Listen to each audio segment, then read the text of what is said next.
There's a storm coming. You sound like you're looking forward to it. I'm adaptable. What are you? Gotham's reckoning. What we're constructing here is a very, very elemental conflict between good and evil. Why didn't you just kill me? Your punishment must be more severe. Did they kill him? I'm not sure. It's the true completion. I won't bury you. Buried enough members of the Wayne family. And takes everything to a whole new level. We were in this together, and then you were gone. It's a multi-layered story with massive amounts of action. The Batman has to come back. Chris was able to amp up the stakes for this last movie and really take it to places that I don't think anyone's expecting. What if it doesn't exist anymore? She must.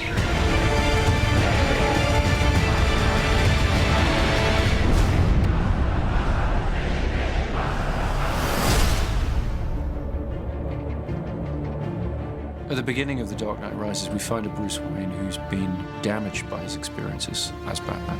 You are as precious to me as you were to your own mother and father. I swore to them that I would protect you, and I haven't. How much longer can he allow this pain to control what he does with his life? Alfred feels that it's his duty to help him find a way to put it behind him. You're not Batman anymore. It's about 8 years that Batman has been missing. And we've gotten to see what Gotham has become. Everything seems fine on the surface, but it's all built on this lie. I am the main sort of facilitator of that. It's a secret, I think, that's eaten away at him.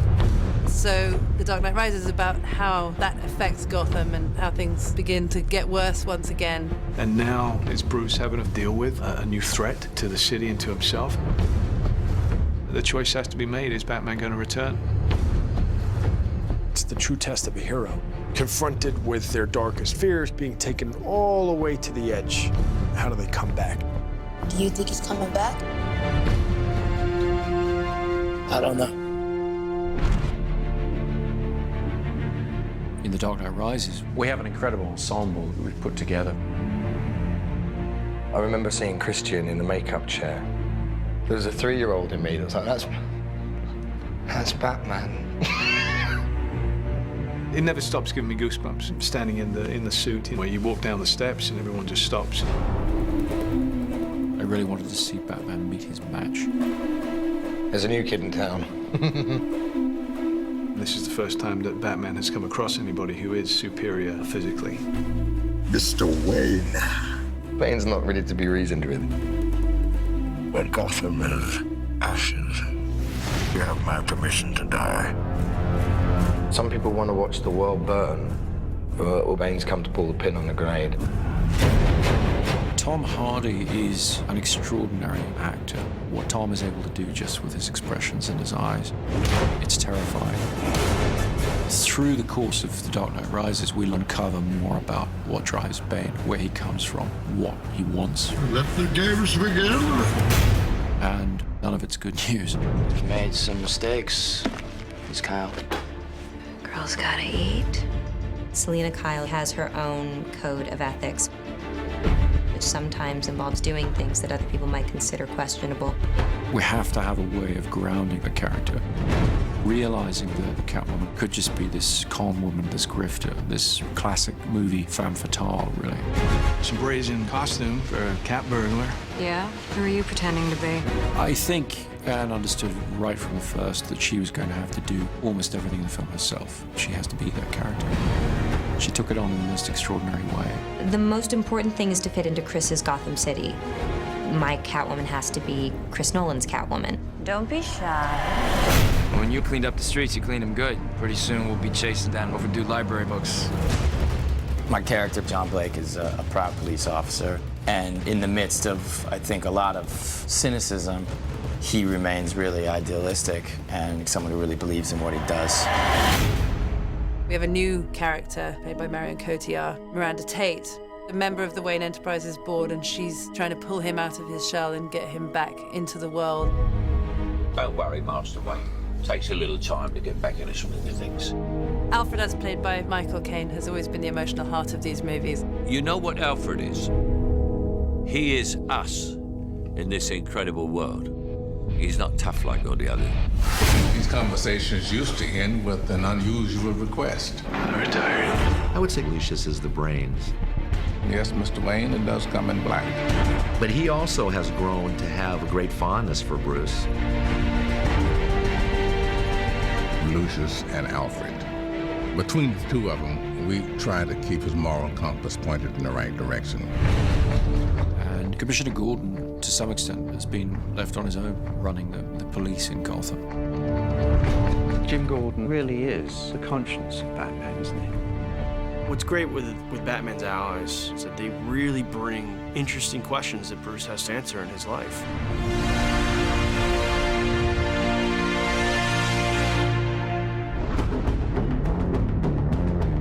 Chris has always had such a strong sense of spectacle, with this good human story to it as well. He turns those big action movies into something very intimate and emotional. You feel very close to all those people.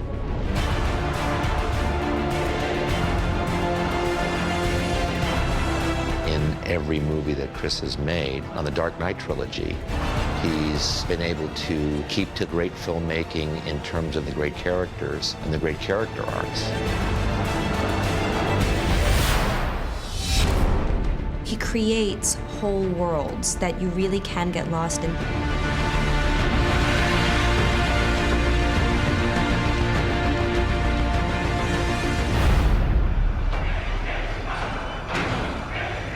What does that mean? Rise. The Dark Knight Rises is certainly the biggest film that I've undertaken, by far. We really looked back to the silent era of motion pictures, when the image was paramount, when all you had was the scope and scale of a location, thousands of extras, that kind of thing. That's the kind of storytelling I was interested in exploring. Dark Knight Rises is about trying to get some of that romantic scale and modernism into it in a sort of epic way. We started the shoot in India, then we moved to the UK. After that, we went to Pittsburgh, Los Angeles, Manhattan. It's been relentless action from start to finish. We've expanded into the largest of genres, the war movie, the disaster film. They add scale, raising the stakes from a place where they were already extremely heightened. We do get a great kick out of doing this action work. To be in Inverness, Scotland, flying with a fuselage in an aircraft and 4 stuntmen hanging off an airplane. With Chris Nolan, as much as we can physically do inside of that lens is where he would like to go.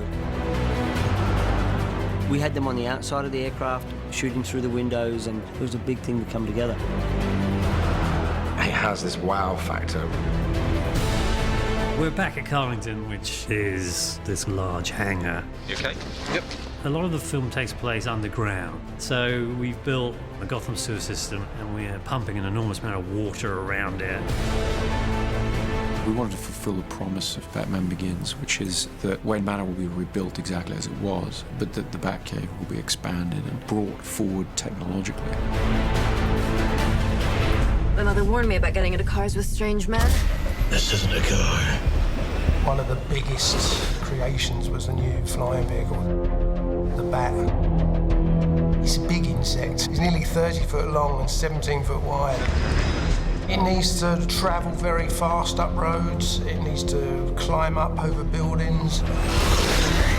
Chris Corbould and Chris's designs are just phenomenal. It's a wonderful new gadget. We have a big stadium that we have to blow up. The Pittsburgh Steelers have kindly allowed us their stadium. We had almost 11,000 people turn up for one day's shooting to play fans of the Gotham Rogues. The biggest challenge is just the sheer scale of the operation that's going on. You know, we've got thousands of people in the stands, we've got multiple cameras, IMAX cameras. This is probably going to be one of the biggest, most demanding visual effects sequences in the film.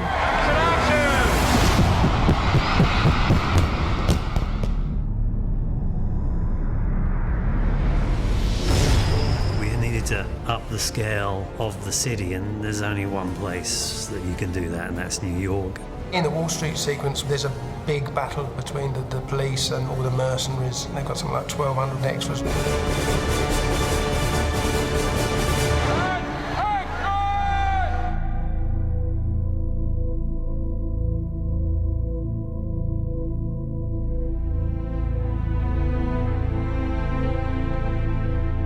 Chris really did want to shoot everything as real as possible, so there's no visual effects enhancing the amount of people that are in that scene. This was 8 months of preparation has gone into what you see here, working with the city, with the departments in order to control this set. Seeing that many bodies in the middle of Wall Street fighting each other, even if it was controlled chaos, it's still kind of like, wow.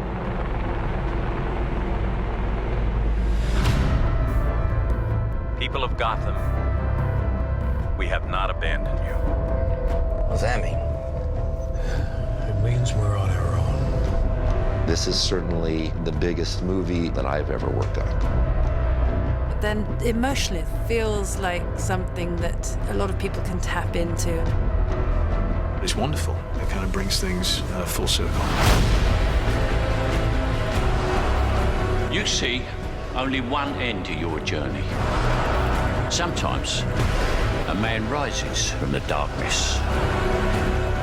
Every great story deserves a great ending, and we've really tried to be true to that. The Dark Knight Rises is our attempt to give that great story its great ending. We will destroy Gotham.